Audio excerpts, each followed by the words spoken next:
வணக்கம். நீங்கள் இணைந்திருப்பது ரூபவாகினியின் பிரதான செய்திகளோடு. நான் ராதிகா வின்சன். நான் AM ரேஸ்மி. ஜனாதிபதி மஹிந்த ராஜபக்ஷ ஐக்கிய அரபு ராஜ்யத்தில் ஷஹீத் எதிர்கால எரிசக்தி 2014 விருது விழாவில் கலந்து கொண்டார். இந்த நிகழ்வு ஐக்கிய அரபு ராஜ்யத்தில் அபுதாபி தலைநகரில் எமிரேட்ஸ் பேலஸ் ஹோட்டலில் நடைபெற்றது. ஜனாதிபதி, பல அரசு தலைவர்கள், முக்கிய பிரமுகர்கள் உள்ளிட்ட பலர் இதில் கலந்து கொண்டனர். மாற்று அர்த்தமிக்க எரிசக்தி பயன்பாட்டை அடையாளம் காண்பதற்கும் ஊக்குவிப்பதற்குமாக ஷஹீத் எதிர்கால எரிசக்தி விருது வழங்கப்படுகிறது. ஐக்கிய அரபு ராஜ்யத்தின் ஆரம்ப கர்த்தா ஷேக் ஷஹீத் பின் சுல்தான் அல் நஹ்யான் என்ற பெயர் இதற்கு இடப்பட்டுள்ளது. விருதின் பெறுமதி $4 மில்லியன் ஆகும். 5 பிரிவுகளில் இருந்து விருதுகளை பெறும் நிறுவனங்கள் தெரிவு செய்யப்படுகின்றன. இந்த வைபவம் இம்முறை 6வது முறையாக ஏற்பாடு செய்யப்பட்டுள்ளது. முன்னணி எரிபொருள் ஏற்றுமதி நாடான ஐக்கிய அரபு ராஜ்யம் எதிர்கால பயன்பாட்டிற்கு மாற்று எரிசக்திக்கான மூலப்பொருளை அடையாளம் காண்பதற்கு முக்கியத்துவம் வழங்கியுள்ளது. வெளிவிவகார அமைச்சர் பேராசிரியர் GL பீரிஸ், வெளிநாட்டவர்கள் பாராளுமன்ற உறுப்பினர் சஜின் திவாஸ் குணவர்தன உள்ளிட்ட பலர் இதில் கலந்து கொண்டனர்.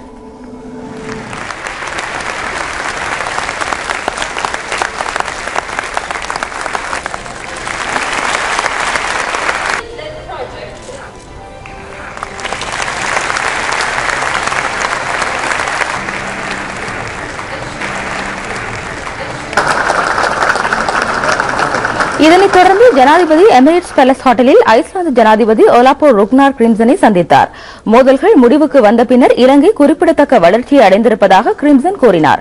ஏனைய பிரச்சினைகளை தீர்ப்பதற்கு கால வரையறையை மேற்கொள்வது பயனுள்ளதாக அமையாது என்று அவர் கூறினார். கடற்றொழில்துறை, மீன் வளர்ப்பு மற்றும் பழ வகை உற்பத்தி ஆகியவற்றுக்கான திட்டங்களை வர்த்தக அடிப்படையில் இலங்கையுடன் இணைந்து மேற்கொள்வதற்கும் ஐஸ்லாந்து ஜனாதிபதி ஆலோசனை தெரிவித்தார். இரு நாடுகளுக்கு இடையிலான தொடர்புகளை மேம்படுத்த வேண்டியதன் அவசியம் சுட்டிக்காட்டப்பட்டது. இதற்கு உடன்பாடு தெரிவித்த ஜனாதிபதி மஹிந்த ராஜபக்ஷ 3 வருடங்களுக்கு முன்னர் மோதல்கள் முடிவுக்கு வந்த பின்னர் இலங்கை அடைந்துள்ள அபிவிருத்தி தொடர்பான விவரங்களை தெளிவுபடுத்தினார். சவால்களை வெற்றி கொள்வதற்கு அரசாங்கத்தினால் முடிந்துள்ளது என்று தெரிவித்த ஜனாதிபதி, வெளி சக்திகளின் அழுத்தங்களினால் தடைகள் ஏற்படுவதாக கூறினார். வெளிநாட்டவர்கள் பாராளுமன்ற உறுப்பினர் சஜின் திவாஸ் குணவர்தனவும் பேச்சுவார்த்தையில் கலந்து கொண்டார்.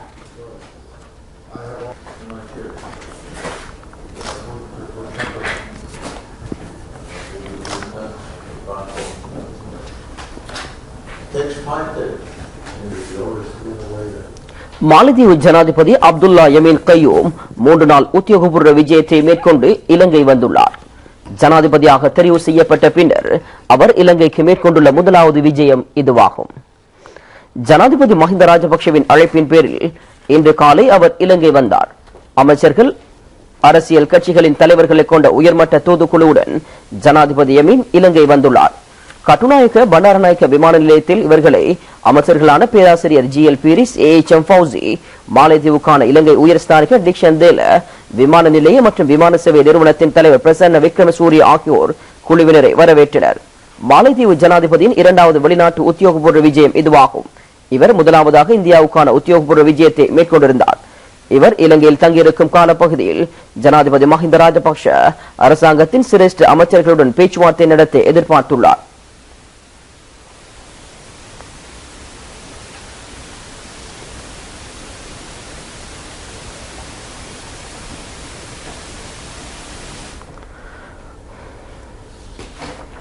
சிற்றுண்டி சாலையின் உணவு ஒவ்வாமை காரணமாக சுகவீனமுற்று வைத்தியசாலையில் அனுமதிக்கப்பட்ட 40 மாணவர்களும் விடுமுறை பெற்று வீடுகளுக்கு சென்றிருப்பதாக ஏறாவூர் ஆதார வைத்தியசாலையின் வைத்திய அத்தியட்சகர் ACMA ஃபலீல் தெரிவித்துள்ளார். ஏறாவூர் ரஹ்மானியா மகா வித்தியாலயத்தின் சிற்றுண்டி சாலையில் இன்று காலை உணவு உட்கொண்ட மாணவர்களே இவ்வாறு வைத்தியசாலையில் அனுமதிக்கப்பட்டனர். இந்த சம்பவத்தை தொடர்ந்து ஏற்பட்ட பரபரப்பான சூழ்நிலை காரணமாக பாடசாலை உரிய நேரத்திற்கு முன்னர் மூடப்பட்டது. மட்டக்களப்பு மாவட்டத்தில் 5000 வறிய குடும்பங்களுக்கு இலவசமாக குழாய் மூலம் குடிநீரை வழங்கும் திட்டம் ஆரம்பித்து வைக்கப்பட்டது. கிழக்கு மாகாண அமைச்சர் ஹாஃபிஸ் நசீர் அகமது இத்திட்டத்தை ஆரம்பித்து வைத்தார். முதல் கட்டமாக 150 குடும்பங்களுக்கு இலவச குடிநீர் இணைப்புகளை பெறுவதற்கான காசோலைகள் நேற்று வழங்கப்பட்டன. சவுதி அரேபிய அரசாங்கத்தின் பிரதிநிதி யஹ்யா பின் அப்துல் அசீஸ் அல் ரசேக் இத்திட்டத்திற்கான ஒரு தொகுதி நிதியை வழங்கியுள்ளார். இந்நிகழ்வில் சவுதி அரேபிய முதலீட்டாளர்களான அப்துல் ரவுப் அல் ஈசாயி, டாக்டர் அப்துல் சலாம் அல் ஈசாய் இப்ராஹிம் உட்பட பலரும் கலந்து கொண்டனர்.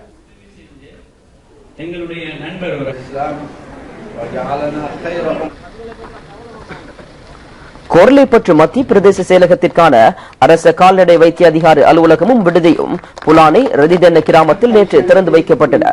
இந்நிகழ்வில் கிழக்கு மாகாண அமைச்சர் ஹாபிஸ் நசீர் அகமது பிரதம அதிதியாக கலந்து கொண்டார். உயரதிகாரிகளும் உள்நாட்டு மற்றும் வெளிநாட்டு முதலீட்டாளர்கள் என பலரும் இதில் கலந்து கொண்டனர்.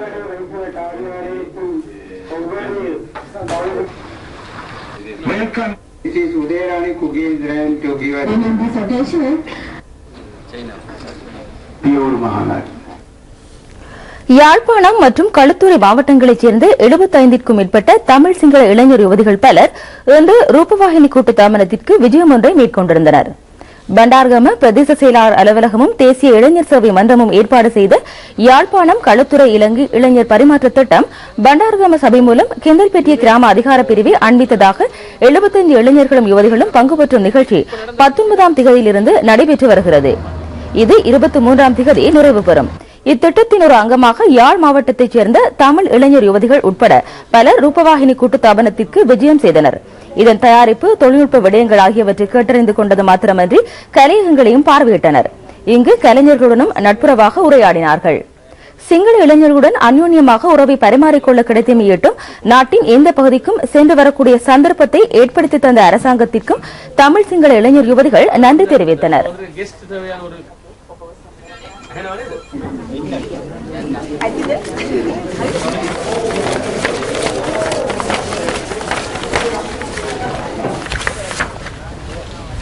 இங்கு வந்ததில் சிங்கள மக்களுடன் சிங்கள இளைஞர்களுடன் பழகியதில் அவர்களுடைய நடையுடை பாவனை உணவு என்பவற்றை நாங்கள் நன்றாக அறிந்து கொண்டோம்.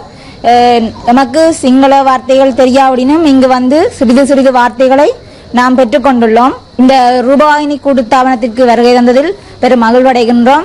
நாங்கள் இவ்வளவு காலமும் வேறு பிரதேசங்களுக்கு செல்ல முடியாத அளவு போர்ச்சூழல் இருந்து வந்துள்ளது. இந்த காலகட்டத்தில் நாங்கள் எல்லா இடங்களுக்கும் செல்லக்கூடிய வசதிகளையும் வாய்ப்புகளையும் வழங்கிய நமது அதிமேதகு ஜனாதிபதி அவர்களுக்கு நன்றியை தெரிவித்துக் கொள்கின்றோம். சிங்களருடைய கலாச்சாரங்களை பற்றியும் அவர்களுடைய சாப்பாடு, உடனடை, பாவனை என்பதனையும் நாங்கள் வடிவாக புரிந்து கொள்ள வேண்டும். அதே மாதிரி எங்களுடைய தமிழ் கலை கலாச்சாரங்களையும் அவர்களுக்கு ஏற்கனவே அங்கு வந்தபொழுது நாங்கள் அவர்களுக்கு காட்டி அவர்கள் அங்குள்ள பாரம்பரிய இடங்களையும் புராண இடங்களையும் பார்வையிட்டோம். இதுவரை காலமும் நாங்கள் வேறு மாவட்டத்துக்கோ அல்ல வேறு இடங்களுக்கோ சென்று நாங்கள் இப்படியான இடங்களை பார்வையிட முடியவில்லை. நாங்கள் இப்போ உள்ள சூழ்நிலை எந்த இலங்கையினுடைய எந்த பகுதிகளுக்கும் இந்த இடங்களுக்கும் செல்லக்கூடியதாக இருக்க வேண்டும். அந்த வாய்ப்புக்கு ஏற்பாடு செய்த அனைவருக்கும் இந்த இடத்திலே நன்றிகளையும் தெரிவித்துக் கொண்டு அதைவிட எமது நாட்டில் சாந்தியும் சமாதானம் நிலைக்க வேண்டும். எமது மக்கள் மற்றும் இளைஞர்கள் யுவதிகள் அனைவரும் ஒரு நல்ல ஒரு ஜனநாயக பாதையின் மூலம் நல்லொரு நாட்டினுடைய நல்ல ஒரு இளைஞர் பிரியாக வளர வேண்டும் என்றும் இந்த இடத்திலே கூறிக்கொள்கின்றேன். இங்க வந்ததுக்கு பிறகுதான் எனக்கு நிறைய பயன்கள் கிடைச்சிருக்கு. என்னென்னா ஒரு சகோதரத்துவமா நாங்க பழகக்கூடிய வாய்ப்பு எனக்கு கிடைச்சிருக்குது. சிங்களீஸ் நாங்க சும்மா பார்க்குறோம், ஆனால் அவங்களோட பழகும் போதுதான் அவங்களோட கல்ச்சுரல் எல்லாம் தெரிஞ்சு அந்த மொழியை கற்றுக்கொள்ளணுமென்று எனக்கு ஆசை வந்து நாங்கள் இருக்கிற இடத்துல கொஞ்சம் வேர்ட்ஸ் கதைச்சு பழகி இதன் மூலமாக சகோதரத்துவத்தை நாங்கள் வளர்க்கக்கூடியதாக இருக்குது. இந்த சந்தர்ப்பத்தை வழங்கிய இளைஞர் சேவைகள் மன்றத்துக்கும் அரசாங்கத்துக்கும் நமது மனமார்ந்த நன்றிகளை தெரிவித்துக் கொள்கிறோம். முதல் முறையாக இனம், மதம், மொழி என வேறுபட்டு ஒரு இளைஞர்களுடன் ஒரு நட்புறவை ஏற்படுத்தக்கூடியதாக இருந்தது. அதோட எமது கலாச்சாரத்தை விடுத்து இன்னும் ஒரு இன கலாச்சாரத்தை நாங்கள் அவையோருடன் சேர்ந்து பழகக்கூடியதாக இருந்தது. தமிழ் மக்களோடு சிங்கள மக்களோடு எல்லோருக்கும் மிச்சம் சந்தோஷம். இந்த நாட்டில் ஒரு நாடு தமிழ் மக்களும் சிங்கள மக்களும் ஒற்றுமையாக வாழ்க்கை வேணும். சாக் வலயத்தில் முதலீட்டு வர்த்தக நடவடிக்கைகளுக்காக மிகவும் சிறந்த சூழ்நிலை நாட்டில் கட்டியெழுப்பப்பட்டுள்ளதாக இலங்கை அரசாங்கம் தெரிவித்துள்ளது. சாக் அமைப்பின் பொருளாதார மேம்பாட்டுக்காக இலங்கை பூரண ஒத்துழைப்பை வழங்கும் என அமைச்சர் ரிஷாட் பதியுதீன் தெரிவித்துள்ளார். சாக் வர்த்தக நடவடிக்கை தொடர்பான 5வது அமைச்சர்கள் மாநாடு இந்தியாவின் புதுடில்லி நகரில் கடந்த வாரம் நடைபெற்றது. சகல சாக் நாடுகளையும் பிரதிநிதித்துவப்படுத்தி அமைச்சர்கள் இதில் கலந்து கொண்டனர். அவர்கள் இந்திய பிரதமர் கலாநிதி மன்மோகன் சிங்குடனும் பேச்சுவார்த்தை நடத்தினர்.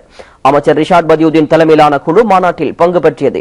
இறுதி அமர்வில் உரையாற்றிய அமைச்சர் நடுத்தர வருமானம் பெறும் நாடாக இலங்கை சாக் வலயத்தில் பெற்ற முன்னேற்றத்தை தெளிவுபடுத்தினார்.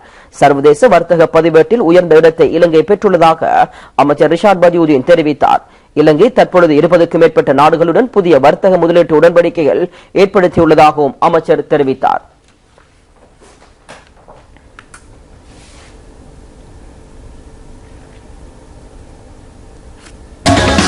ஆளும் கட்சி மற்றும் எதிர்க்கட்சி அரசியல்வாதிகள் சிலர் கூட்டு ஊடகவியலாளர் சந்திப்பு ஒன்றை நடத்தியுள்ளனர். இலங்கை இளைஞர் அமைப்பு ஏற்பாடு செய்திருந்த இந்த ஊடகவியலாளர் சந்திப்பு இலங்கை மன்ற கல்லூரியில் இடம்பெற்றது. அரசியல் கட்சிகளின் இளைஞர் பிரதிநிதிகள் கருத்துக்களை தெரிவிப்பதற்காக இந்த ஊடகவியலாளர் சந்திப்பு ஏற்பாடு செய்யப்பட்டிருந்தது.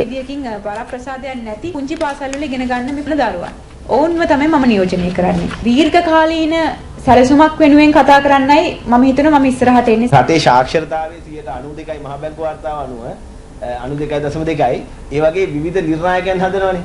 හැබැයි මම නම් දකින්නේ මේ පෞද්ගලිකව මේක පක්ෂයක් විදිහට දකින්න පුළුවන්. අපේ රටේ දේශපාලන සාක්ෂරතාවය නම් ඉතාම අඩු මට්ටමක තියෙනවා. ජනතාව බුද්ධිමත් විය යුතුයි. අද තරුණයා பாடசாலை மாணவர்களுக்கு மதிய உணவு வழங்கும் 2014ஆம் ஆண்டின் தேசிய வைபவம் கலின் பிந்துருவ படிகாராமடுவ விஜய மகா வித்தியாலயத்தில் ஏற்பாடு செய்யப்பட்டிருந்தது. தெரிவு செய்யப்பட்ட 7800 மாணவர்களுக்கு 10 லட்சம் ரூபாய் பெறுமதியான மதிய உணவு வழங்கப்பட உள்ளது. போஷாக்கு குறைவான மாணவர்கள் கல்வி பயிலும் பாடசாலைகளில் தரம் 1 முதல் தரம் 5 வரையான மாணவர்கள் இந்த வேலை திட்டத்திற்காக தெரிவு செய்யப்பட்டுள்ளனர். ஒதுக்கீடு செய்யப்பட்ட நிதி 325 கோடி ரூபாய்களாகும். மஹிந்த சிந்தனை தொலைநோக்கு திட்டத்தின் கீழ் இந்த நடவடிக்கை பல வருடங்களாக முன்னெடுக்கப்பட்டு வருகின்றது.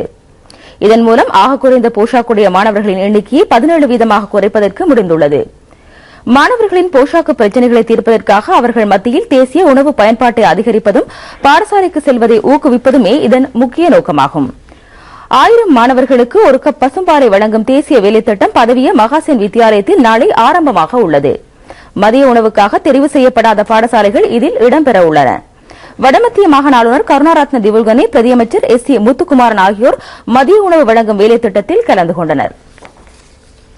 இலங்கை கடல் எல்லைக்குள் அத்துமீறி பிரவேசித்து மேலும் 25 மீனவர்கள் கைது செய்யப்பட்டுள்ளனர். இவர்கள் பயன்படுத்திய 6 வள்ளங்களையும் இலங்கை கடற்படையினர் பொறுப்பேற்றுள்ளனர். மீனவர் சிலர் நெடுந்தீவின் தெற்கு பகுதியில் உள்ள கடல் பிரதேசத்தில் நேற்று கைது செய்யப்பட்டனர். தடை செய்யப்பட்ட மீன் நடைமுறைகளை தடுத்தல், இயற்கை கடல் எல்லையை மீதாதிப்பது தொடர்பாக இரு நாட்டு அதிகாரிகளும் சமீபத்தில் உடன்பாட்டிற்கு வந்திருந்தனர். இதனை மீறிய வகையில் இலங்கையின் கடல் எல்லை பகுதிக்குள் பிரவேசித்ததன் காரணமாக இவர்கள் கைது செய்யப்பட்டதாக இலங்கை கடற்படை தெரிவித்துள்ளது. இது தொடர்பான நடவடிக்கை தொடர்ந்தும் இடம்பெறுகிறது.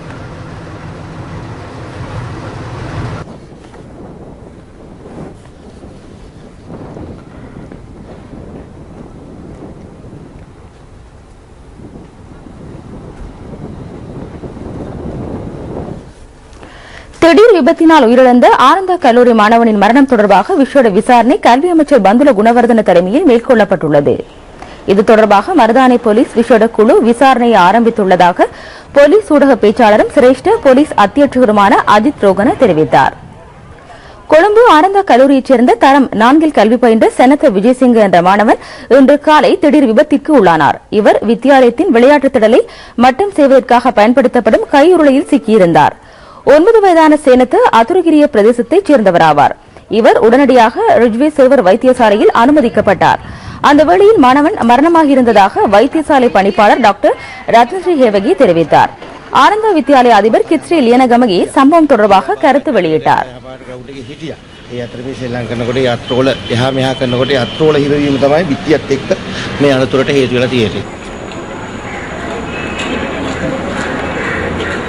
இதுகுறித்து விசேட விசாரணை நடத்தப்படுவதாக கல்வி அமைச்சர் பந்துல குணவர்தன தெரிவித்தார். අපේ ජාතික පාසල් අධ්‍යක්ෂකතුමා ඇතුළු අධ්‍යාපන අමාත්‍යාංශය විසින් වෙනමම පරීක්ෂණයක් කරනවා ඒ හදිසි අනතුර සිදුවෙච්ච ආකාරය පිළිබඳව. சேலத்துவின் புதவுடல் மாலம்பே பொது அறாவில் உள்ள அவரது வீட்டிற்கு கொண்டு செல்லப்பட உள்ளது. இவருக்கு 2 சகோதரர்கள் உள்ளனர்.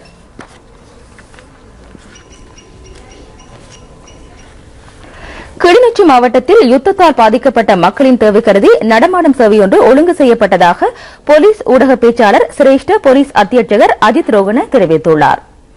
கிளிநொச்சி ஒத்துழைப்பு மத்திய நிலைய மைதானத்தில் நேற்று நடைபெற்ற இந்த நடமாடும் சேவையில் நீதி மற்றும் சமாதானத்திற்கான அமைச்சு, அரச நிர்வாக அமைச்சு, பாதுகாப்பு அமைச்சு, பொருளாதார அபிவிருத்தி அமைச்சு, மகளிர் மற்றும் சிறுவர் அபிவிருத்தி அமைச்சு, சமூக சேவைகள் அமைச்சு, வெளிநாட்டு வேலைவாய்ப்பு பணியகம், ஆட்பதிவு திணைக்களம், புனர்வாழ்வு பணியகம் ஆகியன இணைந்து கொண்டன.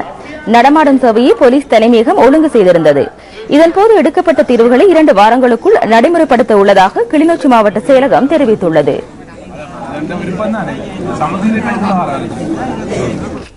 மாணவர்கள் விஞ்ஞானம், தகவல் தொழில்நுட்பம் ஆகிய பாடங்களை தெரிவு செய்து வளமான தேசத்தை கட்டியெழுப்புவதற்கு துணை புரிய வேண்டும் என சிரேஷ்ட அமைச்சர் திஸ்ஸவிதாரண தெரிவித்துள்ளார். சுன்னாகம் ராமநாதன் கல்லூரி நூற்றாண்டு விழாவை முன்னிட்டு சர் பொன்னமலம் ராமநாதன் நினைவு நூற்றாண்டு முத்திரை வெளியீடு மற்றும் கலை நிகழ்ச்சியில் பிரதம அதிதியாக கலந்து கொண்டு அவர் இதனை தெரிவித்தார். புத்தாக்கத்தினூடாக மாணவர்கள் தங்கள் திறமைகளை வெளிப்படுத்த வேண்டும் என்று சிரேஷ்ட அமைச்சர் குறிப்பிட்டார். கல்லூரி அதிபர் திருமதி கமலராணி கிருஷ்ணபிள்ளை தலைமையில் நடைபெற்ற இந்த வைபவத்தில் வடமாகாண பிரதி தபால் மாதிபர் என் ரத்னசிங்கம் உள்ளிட்ட அதிகாரிகளும் நலன் விரும்பிகளும் கலந்து கொண்டனர்.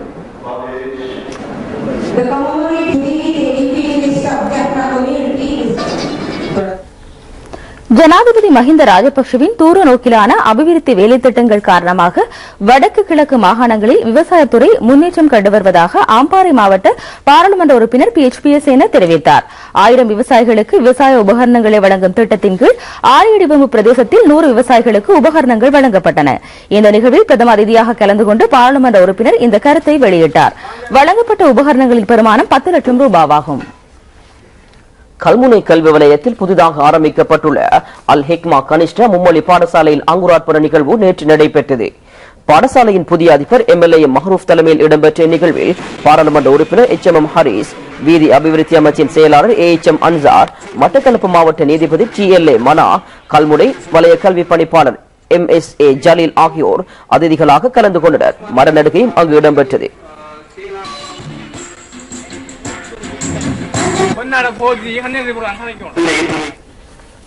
காத்தான்குடி சுகாதார படிமனை பிரிவில் அமைக்கப்பட்டுள்ள முறிவு வைத்திய சிகிச்சை நிலையம் அண்மையில் திறந்து வைக்கப்பட்டது. மக்களின் நீண்டகால தேவையாக இருந்து வந்த இந்த முறிவு சிகிச்சை நிலையத்திற்கு அரசாங்கம் அங்கீகாரம் வழங்கியுள்ளது.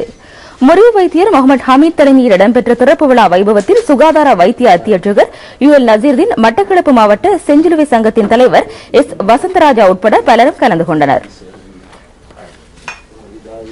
மஹிந்த சிந்தனை வேலை திட்டத்தின் கீழ் பாடசாலை மாணவர்களுக்கு சத்துணவு வழங்கும் நிகழ்ச்சி திட்டம் நாடளாவிய ரீதியில் ஆரம்பித்து வைக்கப்பட்டுள்ளது.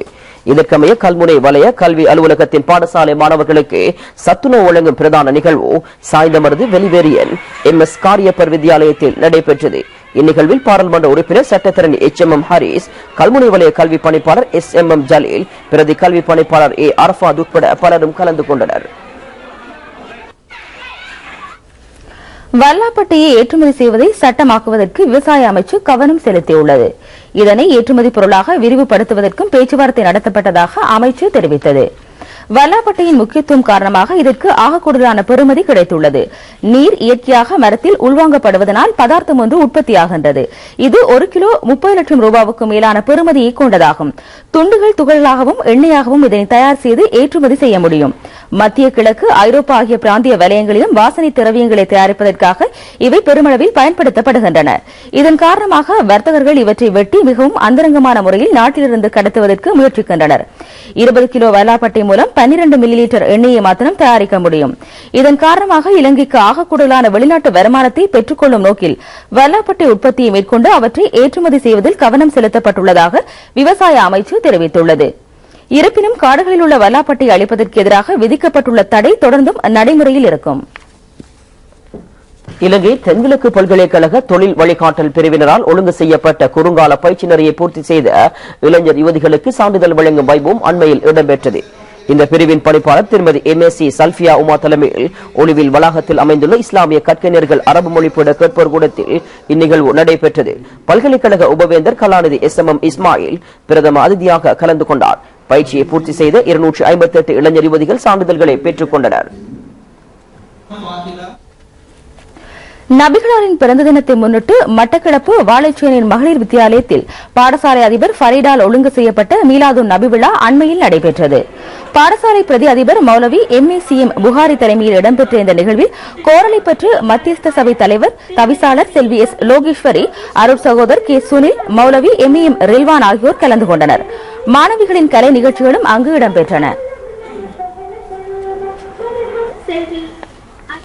மட்டக்களப்பு அருள்மிகு ஸ்ரீ சிவனேஸ்வர பெருமான் ஆலயத்தின் 1008 சங்காபிஷேக பெருவிழாவின் இறுதி நாள் பால் கொடுப்பவனே இன்று சுபவேளையில் இடம்பெற்றது. நேற்று விநாயகர் வழிபாடு, புண்ணிய வாசனம், வாஸ்து, சந்தியாச பூர்வாங்க கிரியைகள் என்பன இடம்பெற்றன. இன்று அதிகாலை சங்காபிஷேக கிரியை, மகேஸ்வர பூஜை என்பன இடம்பெற்றன. ஆரைக்குடி பிள்ளையார் ஆலயத்திலிருந்து புறப்பட்டு சென்ற பாட்குடப்பவனி பிரதான வீதி வழியாக சென்று ஸ்ரீ சிவனேஸ்வர ஆலயத்தை சென்றடைந்தது. அதனைத் தொடர்ந்து இடம்பெற்ற மண்டப பூஜையுடன் பெருவிழா நிறைவடைந்தது.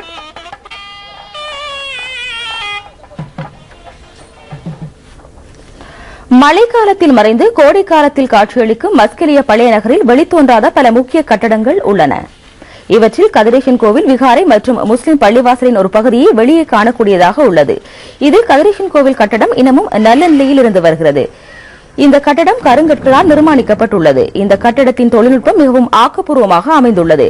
கதிரேசன் கோவிலின் கூரைக்கும் கருங்கல் பயன்படுத்தப்பட்டுள்ளது. இதன் சுவர்களை அமைப்பதற்காக சீனி, உளுந்து போன்றவை பயன்படுத்தப்பட்டுள்ளதாக முன்னோர்கள் தெரிவிக்கின்றனர். கொத்மலை பிரதேசத்திலிருந்து கம்பளை பிரதேசத்திற்கு எடுத்து செல்லப்பட்ட பாவனைக்கு பொருத்தமற்ற தேயிலை துகள்கள் புசல்லாவ போலீசாரினால் கைப்பற்றப்பட்டுள்ளன. லோரி ஒன்றில் 3139 கிலோகிராம் தேயிலை துகள்களை ஏற்றிச் சென்ற கும்பலை போலீசார் கைது செய்து இன்று நாவலப்பிட்டி நீதிமன்றத்தில் ஆஜர்படுத்தினர். போலீஸ் நிலைய பொறுப்பதிகாரி S ராமரட்னம் தலைமையில் விசேட குழு மேலதிக விசாரணைகளை மேற்கொண்டு வருகின்றனர்.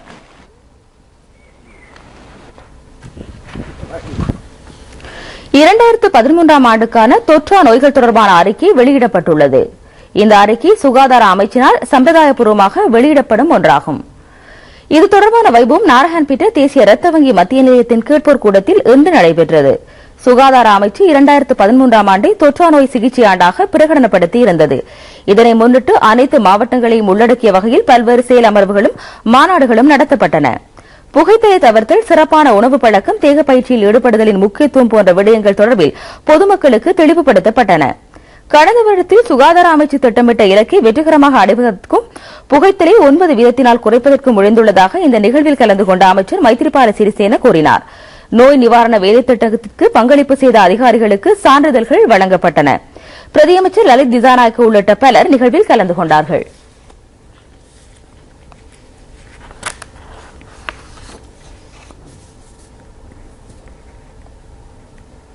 சென்னை மணிமேகலை பிரசுரத்தின் 31 நூல்களின் வெளியீட்டு விழா அண்மையில் நீதியரசர் சொக்கலிங்கம் தலைமையில் நடைபெற்றது. சென்னை அண்ணா சாலை நந்தவனத்தில் அமைந்துள்ள YMCA உடற்பயிற்சி மைதானத்தில் இடம்பெற்ற இந்த நிகழ்வில் இலக்கிய புரவலர் ஹாஷிம் உமர், கவிதாயினி விஷாலி கண்ணதாசன் ஆகியோர் அதிதிகளாக கலந்து கொண்டனர். திரைப்பட நடிகை தேவயானி, கலைஞர் கலைச்செல்வன், திரைப்பட இயக்குநர்களாக பொன் மன்னன், ராஜ்குமார் ஆகியோர் வாழ்த்துரை வழங்கினார்கள். 31 நூல்களின் தொகுப்பை புரவலர் ஹாஷிம் உமர், உலக தமிழ் பண்பாட்டு கழகத்தின் தலைவர் A ரஃபியுத்தீன், இளம்பாரி கருணாகரன், ஒலிம்பிக் நூர் முகமது ஆகியோர் பெற்றுக் கொண்டனர். எல் தமிழ் வாணனின் வரவேற்புடன் ஆரம்பமான இந்த விழாவில் கலைமாமணி TKS கலைவாணன் வாழ்த்து பாடினார். ஜெயஸ்ரீ சுந்தர் நிகழ்ச்சியை நெறிப்படுத்தினார். திறனாய்வாளர் KS சிவகுமாரனின் நூல் ஒன்றும் வெளியிடப்பட்டது. இந்நிகழ்வில் புரவலர் ஹாஷிம் உமர் பூந்துவாலை அணிவித்து கௌரவிக்கப்பட்டார். America, London, German, Malaysia, Bangkok, Singapore ஆகிய நாடுகளை சேர்ந்த கலை இலக்கிய ஆர்வலர்களும் சினிமா துறை சார்ந்தவர்களும் ஊடகவியலாளர்களும் இந்த நிகழ்வில் கலந்து கொண்டார்கள்.